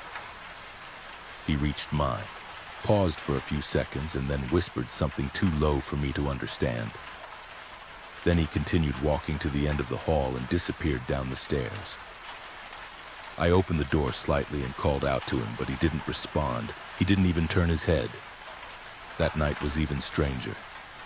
The streetlights flickered like a bulb about to burn out. In a moment of nervousness, I yelled out the window, asking if anyone knew what was happening. No answer. But in the distance, I heard the sound of a door opening. And then another. Suddenly, all over the block, several doors slowly began to open. People emerged from their homes, but they didn't speak. They didn't interact. They just walked silently into the street, looking up at nothing, as if they were waiting for something to fall from the sky. There was Mr. Larkin standing in the middle of the street, still with that empty expression. The lady from 104 was beside him with her dog, which was now lying motionless, eyes open. The teenager was there too. No one moved anymore. I stood there watching, my heart pounding. And then, as if they'd received an invisible command, they all went back inside at the same time. I closed the curtains, turned off the lights, and sat on the kitchen floor. Something was happening, and it wasn't just a simple alert. No one seemed scared, and that's what bothered me the most. It was as if they had accepted a new rule, a new logic. And I was the only one who still hadn't figured out what it was. I woke up the next day with a strange feeling in my body. It wasn't pain or tiredness, but a kind of weight on my shoulders, as if the air was denser. The ceiling seemed lower. The silence was no longer strange. It was the new normal. I got out of bed with difficulty, drank some coffee that tasted like paper, and went to the door. When I tried to turn the doorknob, it wouldn't budge. I tried again, harder, nothing. It was locked from the outside. This made no sense. There was no lock on the outside of the door, at least not that I knew of. I pushed, banged, forced. Nothing gave way. I went to the living room window and tried to open it, but I noticed the glass was different. It didn't reflect properly. It was as if a film had been glued to the outside. I grabbed a hammer from the cabinet and hit it hard. The glass cracked, then broke, and a cold wind rushed through the opening, but the air, it had a strange smell. It wasn't pollution or mold. It was sweet, almost perfumed, but artificial. A smell that made everything seem too clean, as if the world had been forcibly sanitized. I looked out through the cracks and saw the mailman.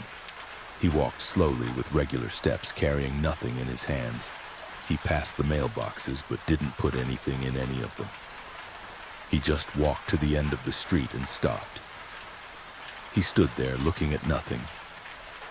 I kept watching until he turned and came back the same way at the same pace. As he passed my window, he looked directly at me, not with surprise or shock. He just stared as if I were the strange one in this story. I closed the window and went to the kitchen. I turned on the microwave to heat up some food, but the panel showed something strange. Instead of numbers or functions, the same alert message appeared. The words were repeating. "Remain at home. Await instructions. Everything's fine now." I turned the appliance off immediately. I looked around. The TV was off but flickering as if trying to turn on. My laptop no longer powered up. The radio played static with small whispers I couldn't identify. I went to the door again. The doorknob still locked. I began to wonder if someone had done that during the night. But who? And why? I grabbed a kitchen knife, not for protection, but because the idea of being trapped in my own home really started to weigh on me. Not because of the lack of freedom itself, but because of the absence of any explanation. Later, I heard noises in the hallway, slow footsteps, someone whispering. I approached the door and listened intently. The voice repeated, almost like a child learning a new phrase. "Everything's fine now. You're safe." I went to the peephole. It was the woman from 103.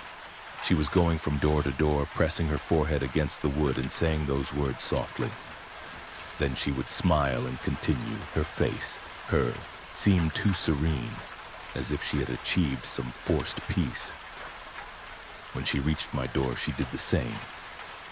Said the words, pressed her head, and stayed there for a minute. Quiet.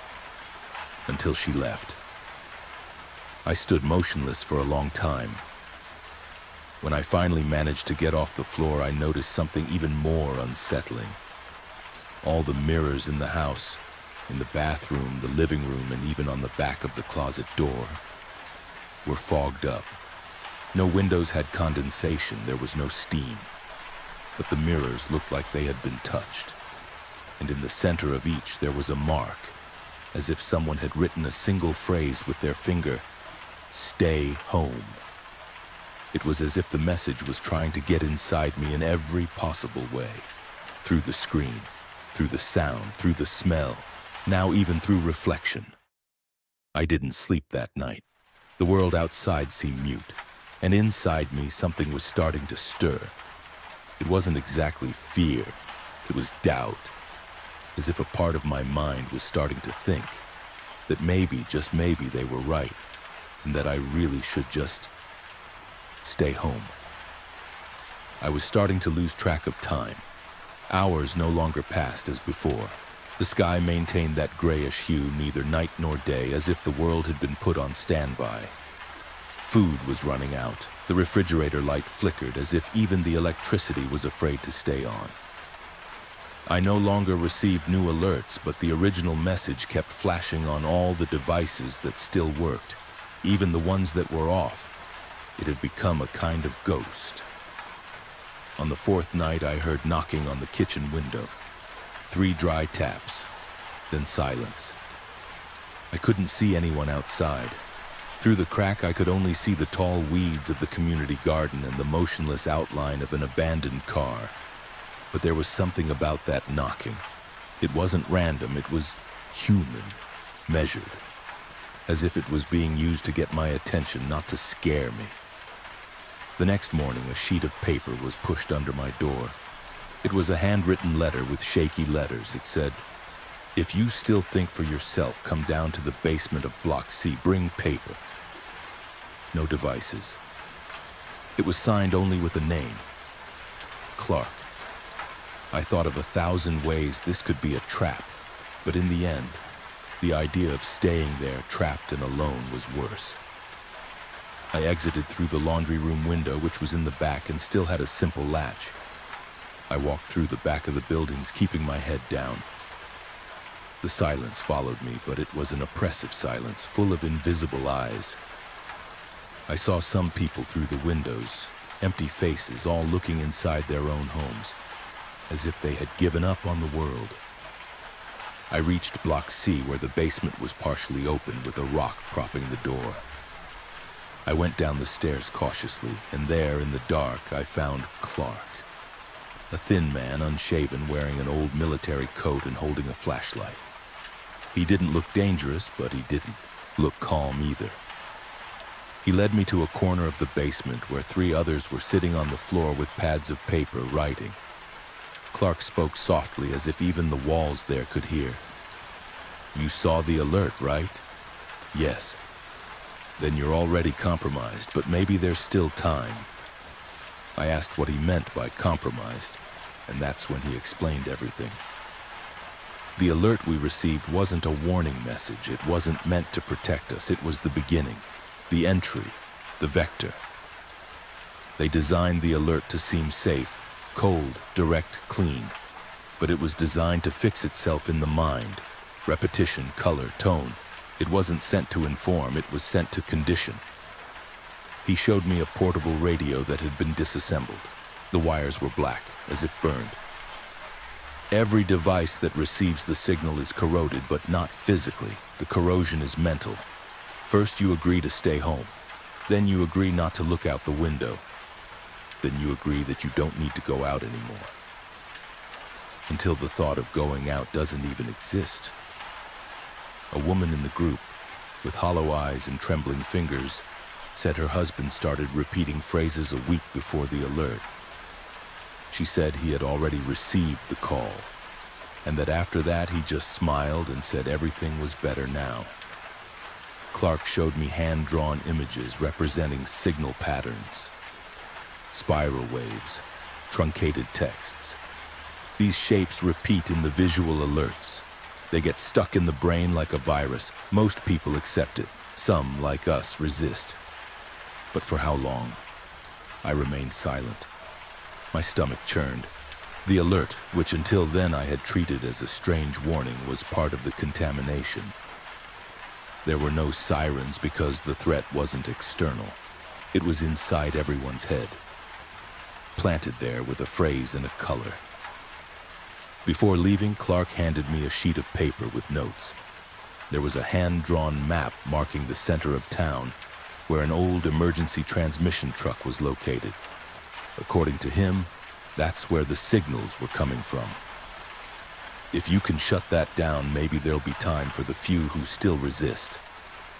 What about you? I asked.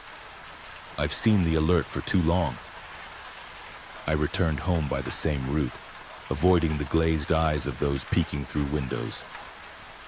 Upon arrival, I closed all the curtains, turned off all remaining appliances, and sat on the floor looking at the crumpled paper in my hands. For the first time, I felt there was something bigger than just a system error, and that my mind had been molding for days, perhaps from the very first moment I looked at that red screen. But now, I knew. In the following days, I started to notice that something inside me was changing. It wasn't physical. My body was still the same. I still looked at myself in the mirror with that expression of accumulated tiredness. But my thoughts, they began to repeat themselves. I noticed patterns in my own sentences. I would think something and, seconds later, repeat it in a low voice as if trying to convince myself. Sometimes I would write something in the notebook Clark gave me, and when I reread it, it felt like it wasn't me who wrote it. The words came too easily. Stay home. Everything's fine now. Avoid windows. I didn't want to think about it, but the thoughts came on their own. like an echo. I started to distrust myself, my own mind, and that's the kind of fear you can't run from. One night, I woke up with the sensation of being watched. The hallway light was on, even though I remembered turning it off. I went there and saw wet footprints on the floor, small like bare feet. They went from the front door to the bathroom. I followed slowly, my heart pounding. The bathroom was empty, but the mirror was fogged up. And in the center, someone had written with their finger, "You're almost ready." That night, I didn't go back to sleep.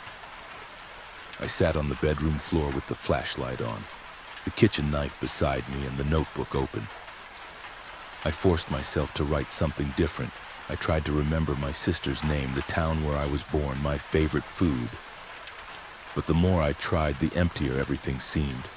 The memories were there, but they crumbled in the details, like dreams told too late. It was as if the parts that made me up were being deleted one by one. The next day, I decided to go back to the basement to look for Clark. The door was ajar as before, but no one was there. The place seemed abandoned for days, even though I knew I had been there a short time ago. On the floor, only a sheet of paper with a red spiral drawing. On the back, a phrase written in red pen. The more you look, the more it understands you. From then on, I began to question if Clark had even existed, if that group of people was really there, or if my mind, in an attempt to protect itself, created a fantasy of resistance to keep me functioning. But the map was still with me, the notes too, and the anguish wasn't a product of imagination. That I knew. On the way back, I saw a man standing in front of the building looking at the sky. He was wearing a delivery uniform, completely dirty. His head was tilted back at a strange angle, as if his neck had locked up. The most disturbing thing was that he was smiling. Not aggressively. It was a serene, calm smile, like someone who fully accepts what is about to happen. He slowly turned his head and looked at me. He didn't say anything, but the smile widened. I ran up the stairs, locked the door with all the furniture I could drag, and locked myself in the bathroom. I was breathing too fast. My hands were shaking. My thoughts were jumbled. I looked in the mirror and tried to repeat my name out loud. I couldn't. My mouth opened, but no words came out, just that feeling that the name no longer belonged to me. I was someone, but I didn't know who, and the part of me that knew was already gone. In the following hours, I heard knocking on the door. It was rhythmic, soft, like the knocking on the window days earlier. And between each knock, a soft voice said, "You're ready now. Let me in." The voice sounded like my sister's, or maybe my mother's, or maybe my own. I can't tell. But it was familiar, and that's what scared me the most. I spent the rest of the night in absolute silence, trying not to think, not to hear, not to feel. But even with my eyes closed, I saw flickering images. The red background, the white letters, the repeated message.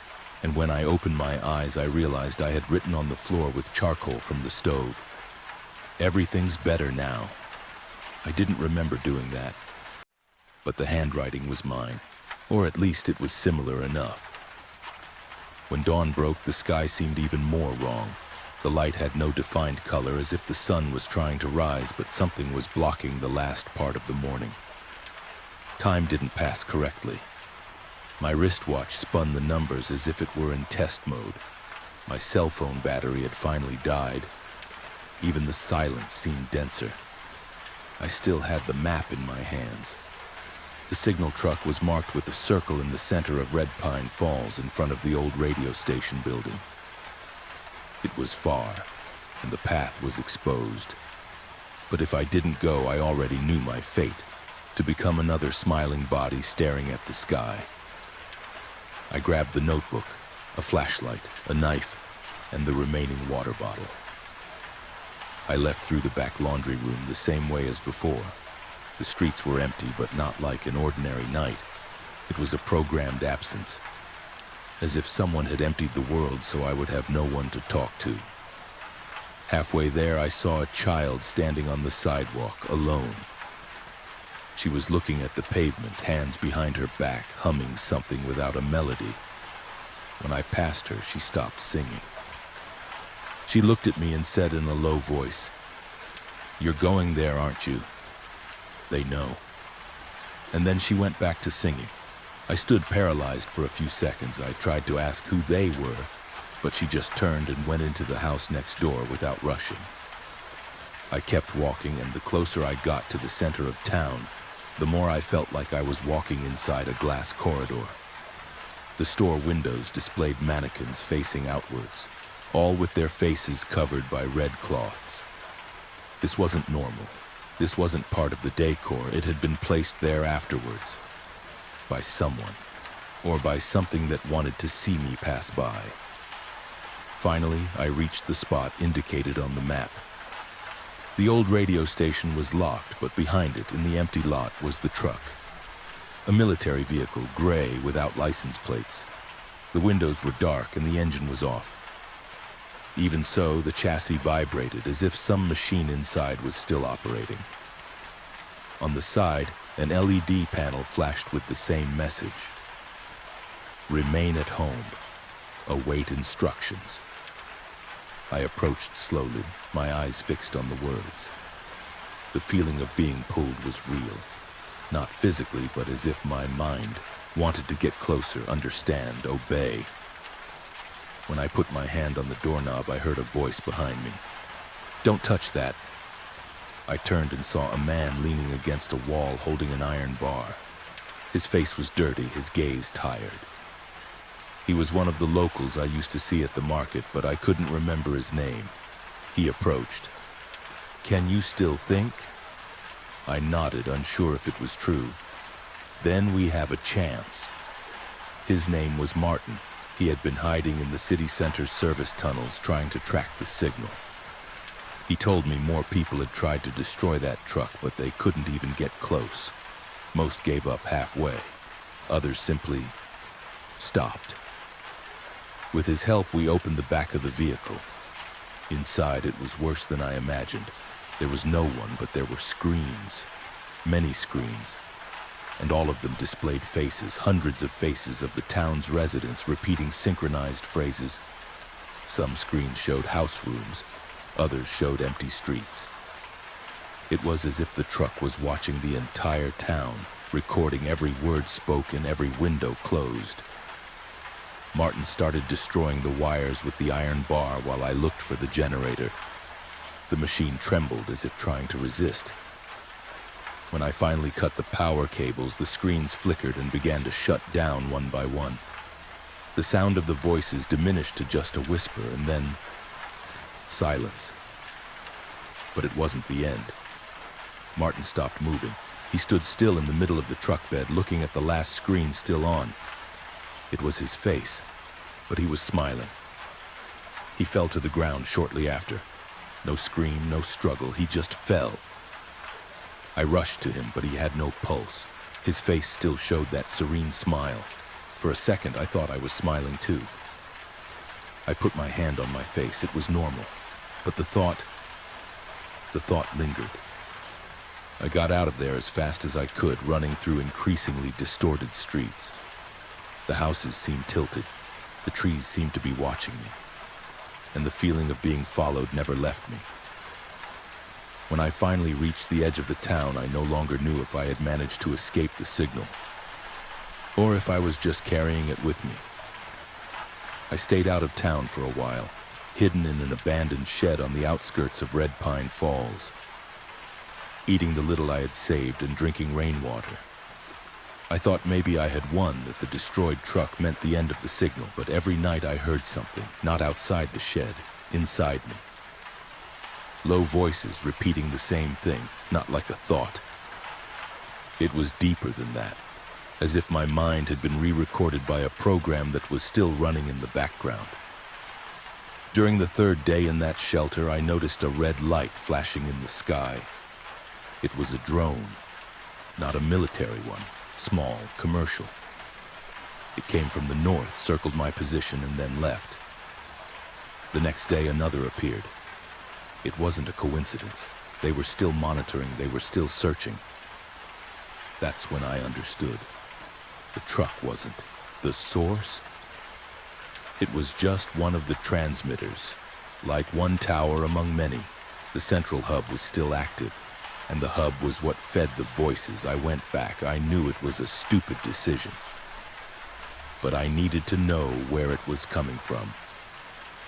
I walked back through the forest to the west side of town. What I saw paralyzed me. Red Pine Falls wasn't abandoned. On the contrary, it seemed in order.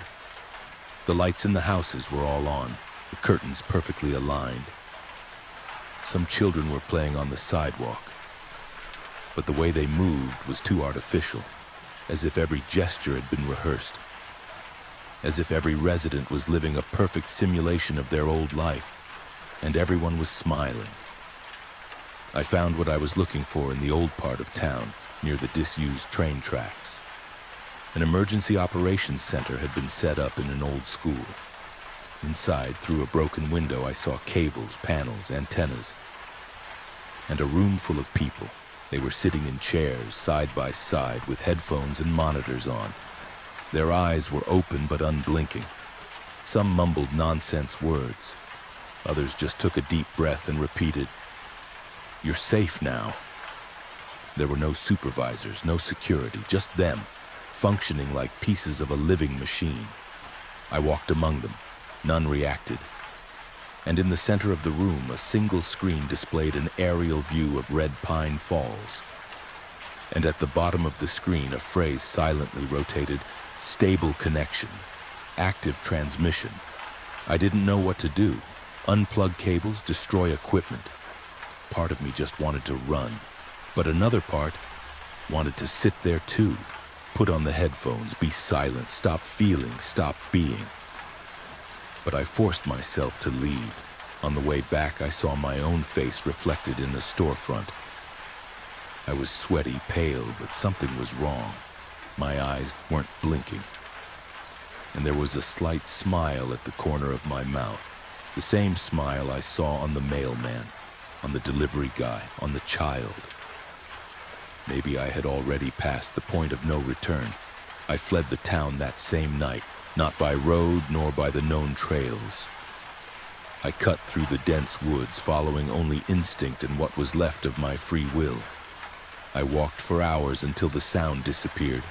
Not the sound of the town, the sound inside my head. I found shelter in an abandoned cabin in the mountains. Since then, I avoid any electronic devices. I use candles, write by hand, eat what I can hunt or grow. I don't connect with anyone. Sometimes I see smoke on the horizon. Sometimes I hear voices that sound human, but I'm not sure. I never go to them. 6 months have passed. The signal is gone, but not the thoughts. I still dream of the phrase. I still wake up with the feeling that I'm smiling, even when I'm not. Sometimes I forget my name for a few minutes. Sometimes I catch myself repeating phrases I didn't write. The world didn't end, but it changed. Red Pine Falls was just a test site, an experiment.